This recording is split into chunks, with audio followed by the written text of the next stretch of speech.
Hell yeah, brother. The words echoed louder in Elias's ears than the actual cheer from the crowded room. It was his birthday, his 27th, and the place was filled with laughter, lights, and the scent of cake and champagne. But that one line, shouted by Mason as he pulled Elias into a headlock hug, cracked something deep inside. It wasn't the words themselves, it was who said them. And when, not babe, not love, not even my guy, just brother. Mason had always been the playful type, the kind to throw on old wrestling videos, reenact announcer intros, toss you over a couch just for laughs. But Elias wasn't a couch, and this wasn't a joke. Not to him, because there was a history behind that word, one he couldn't quite name, but one that rang in his bones like a warning bell. Everyone laughed when Mason said it, raising their drinks and echoing the phrase like it was an inside joke between soulmates. But Elias wasn't laughing.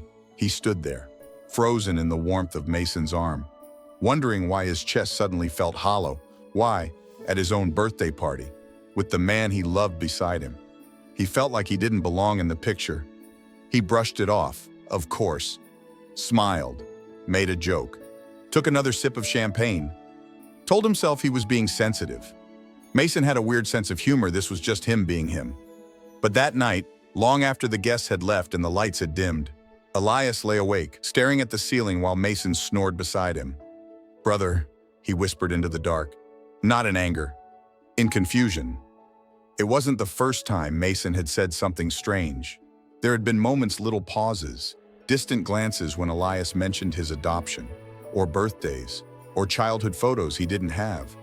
Mason had always seemed interested, too interested, asking if Elias remembered anything before Ohio, whether he ever tried to search for his birth family, whether he knew what hospital he was born in. At the time, Elias had chalked it up to curiosity. Mason liked stories, loved roots. Maybe he was just trying to feel closer to Elias.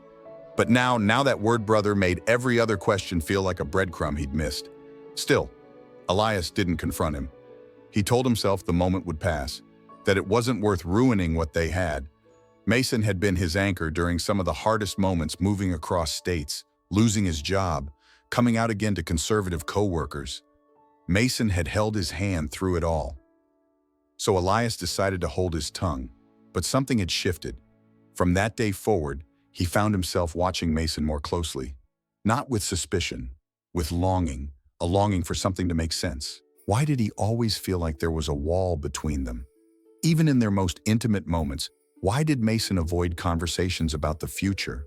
Why was there always a look in his eyes when Elias laughed too hard or shared a childhood memory that faded halfway through?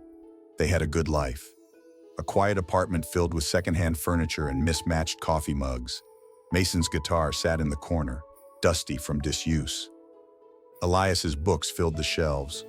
There were Sunday brunches, rainy days on the couch, burnt pancakes, and sleepy mornings. But there was also a silence neither of them dared to name. Elias didn't know, yet, that the word brother hadn't come from nowhere, that it wasn't a slip or a joke or a quote from some wrestling video. It was a truth buried, quiet, but too heavy to stay hidden much longer. Sometimes love carries a weight we don't feel until the surface cracks. And when it does, it doesn't roar, it whispers. Just like Mason did that night, with a smile and a word that should have meant nothing, but for Elias it meant everything. If this story is already making your heart ache in the quietest way, don't miss what comes next. Subscribe to Heart Story to follow Elias's journey, because sometimes the people we love carry secrets we're not ready to hear, and truths we never expected to find. And maybe, just maybe, what breaks us open is what helps us finally understand who we really are. Elias had always known he was adopted.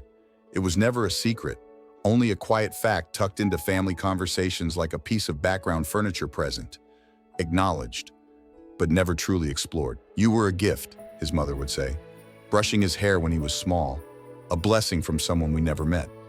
He grew up believing in that narrative, that somewhere out there, a nameless woman had made the ultimate sacrifice, and that his story began not with abandonment, but with love. But even stories built on kindness can have cracks. It started on an ordinary afternoon. Elias was updating his resume to apply for a research position at a small arts foundation. Mason was at work, and Elias's laptop had died. He reached for Mason's MacBook out of habit, logging into his email through the browser. The desktop was cluttered with folders, photos, old tax files, music projects long abandoned. One folder caught his eye, Family 2002. It wasn't curiosity that made him open it. It was recognition. Elias had once seen that same folder name while Mason was scrolling quickly, switching tabs. It lingered in his mind like a half-finished sentence. Inside the folder were scanned images, grainy, faded, with timestamp labels in the corner, old birthday parties, a Christmas tree, a man Elias had never met before, smiling behind a camera. And then, one photo stopped him cold, a hospital room.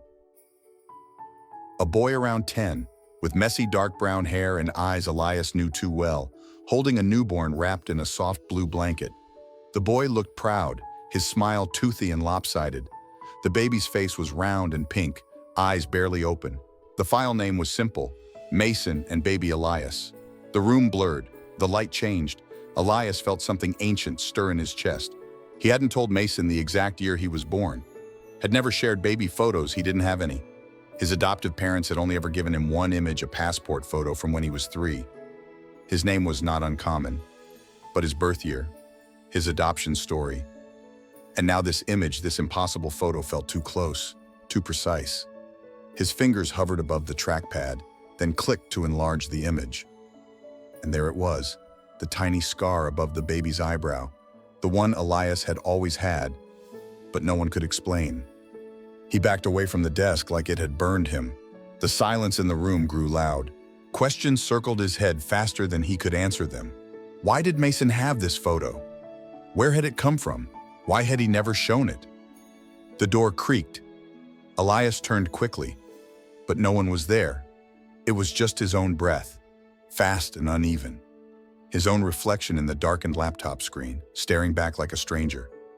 He wanted to believe there was a simple explanation, that Mason had found the photo after they started dating, that maybe it had come from social media or somewhere Elias didn't remember posting. But deep down, he knew. This wasn't new. This had been here, and Mason had kept it hidden.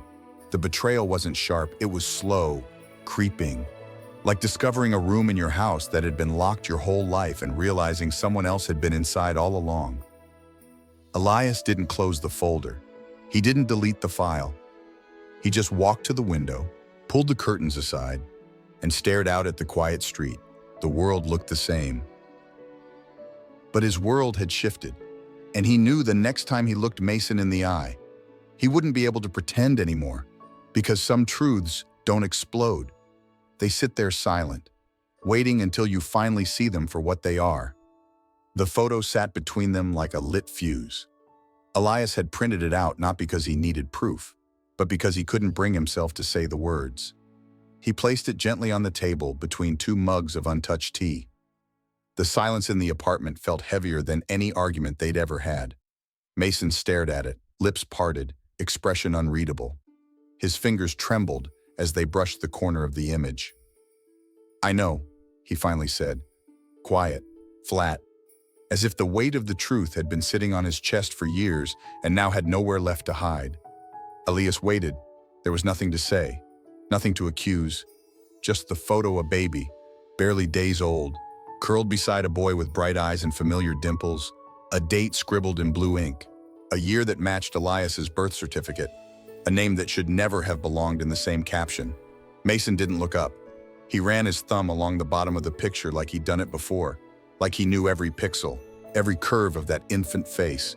"I recognized you," he said after a long breath. "The day we met, I didn't say anything. Thought I was wrong. Thought it was just a coincidence, same eyes, same scar above the eyebrow. But then, you told me your name, your real one." Elias felt like he couldn't breathe. Everything around him blurred except Mason's voice, slow and deliberate like someone walking barefoot through broken glass. "Our mom gave you up after the divorce. Said she couldn't handle 2 kids. I stayed with Dad. You were only a few months old. I was 10. I remember holding you at the hospital. I remember not wanting to let go, but they said you'd be better off. Mason finally looked up. His eyes weren't pleading, they were tired. Red. Honest. I carried that photo for years. First in my wallet, then my phone. Every time I met someone new, I'd scan their face, wondering, hoping, but nothing ever felt right. Until you. Elias didn't speak. He couldn't. His throat burned. I didn't know what to do when I realized. Mason continued. How do you tell someone you love that you might be their brother? How do you say, I think we're family, when you've already kissed them? He shook his head, as if trying to silence the voice in his own mind. I thought maybe if I didn't say anything, it would go away, that it didn't matter. We were happy. But the guilt, Elias, it never left. It was too much, too layered, too surreal. Elias stood, barely trusting his legs. The photo still sat on the table, taunting them both. Mason didn't stop him. He only whispered, I never meant to hurt you. But the wound had already opened. Elias walked out into the late afternoon haze, the door clicking shut behind him like a period at the end of a sentence he hadn't written. The streets buzzed around him, cars, voices, wind, but everything felt far away, like he was underwater. The world kept turning, and he was suspended in a moment that shouldn't have existed, a love that had turned into something unnameable. For a long time, Elias had believed that pain only came from cruelty, betrayal, or indifference. But now he knew sometimes. It came wrapped in tenderness, in love, in the longing to protect someone from a truth they weren't ready for. That day, he didn't just lose a lover. He lost the illusion of choice. He lost the simplicity of what they'd been, what they could never be again. And yet, somewhere beneath the grief, he knew this wasn't about blame. It was about knowing where we come from and how that shapes who we become. About facing the shadows of the past, even when they wear the face of someone we once called home. Elias left without a word. No tears, no confrontation, no dramatic scene, just a quiet walk out the door, a packed bag over his shoulder, and a folded note left on the kitchen counter that read only 3 words, I'm so sorry. The apartment they had built together became silent again. But this time, not in the way of peaceful mornings or shared solitude. This silence was hollow, abandoned, the kind that settles into furniture and lingers in the dust between floorboards. Mason never changed the sheets, never touched Elias's mug on the top shelf. The note stayed where Elias left it, creased at the corner, yellowing with time. Elias didn't answer texts. He didn't open emails. He disappeared into another city with a different skyline and colder wind, a new phone number, a new apartment with no photos on the walls. He filled his days with routine work, commute, sleep, anything to outrun the thoughts that chased him at night. Thoughts of what they had, what it meant, what it never should have become. For a year, Mason wrote to him, not to fix what they were he knew that was gone, but to honor what still remained.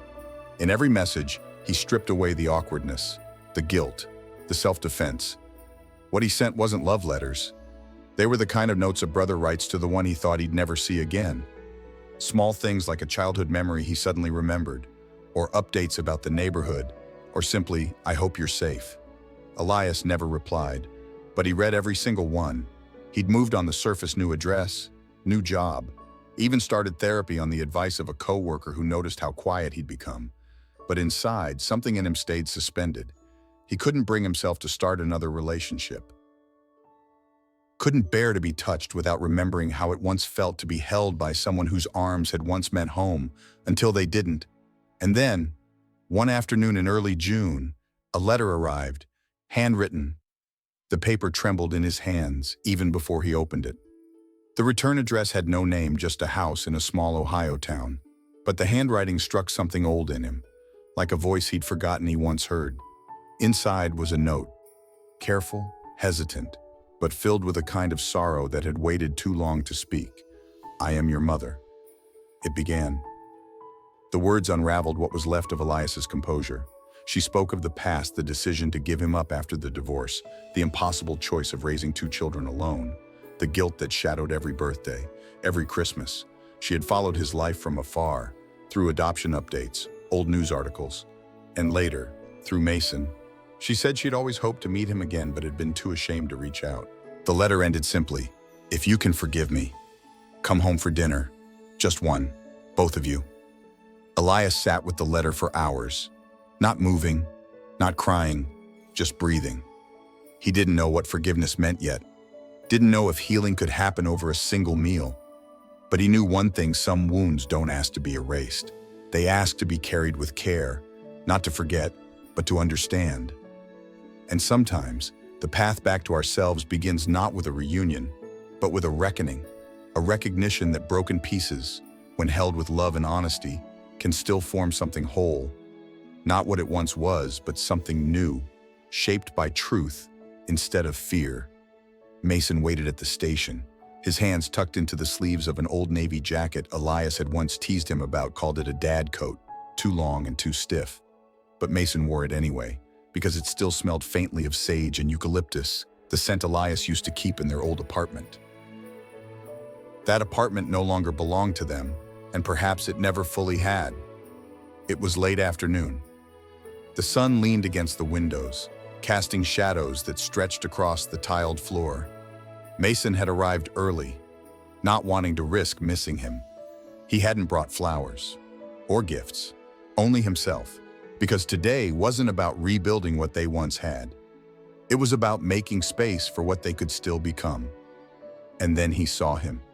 Elias stepped off the train with a quiet calm that didn't exist in the boy Mason remembered from a year ago. His hair was shorter, shoulders broader, but there was still that same cautious warmth in his eyes. The kind of look that said, "I'm here, but only if you're ready to meet me where I stand." They didn't speak at first. They didn't need to. Mason simply walked forward, and Elias didn't move away. The hug was brief. No tears. Just a pause long enough to say, "This isn't over, it's changing." Later that evening, they sat at a worn wooden table in a small kitchen that still had the same checkered tiles from their childhood home. Their mother, now older, smaller than Elias imagined, placed a dish of roasted vegetables on the table. No one mentioned the past in detail. There was no need. The air was thick with everything they didn't have to say. It wasn't a reunion. It was a beginning. In the weeks that followed, Elias and Mason agreed to something neither had dared hope for: a new kind of relationship. Not lovers, not strangers, but family, with boundaries, with healing, with honesty.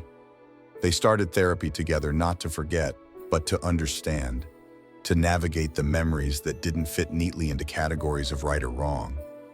They moved into separate apartments in the same neighborhood, close enough to share groceries, far enough to honor space. They cooked together on Sundays, talked about things that mattered and things that didn't. Sometimes they laughed. Sometimes they sat in silence, but neither one walked away again. And one evening, as the rain tapped against the window, Elias sat down and opened his laptop. He hadn't written in months, but the words came, slower than before, more careful, but honest. He titled the post, "I love my brother before I knew he was." He wrote about confusion, about the shame that isn't yours but still feels like your burden, about what it means to lose someone in one way and find them again in another. And then, near the end, he wrote a line that lingered in the hearts of everyone who read it. "Not every love is wrong. Some are just searching for the right name. Sometimes, that name is family." He didn't publish it for attention. He shared it because stories heal, not just the ones we tell others, but the ones we finally dare to tell ourselves. So now, we ask you, have you ever loved someone only to discover a truth that changed everything? What did you do with that truth? Tell us in the comments. We read every story, because they remind us we're never as alone as we think. And if you believe healing is possible even after everything, subscribe to Heart Story for more true stories that find the light in the deepest shadows.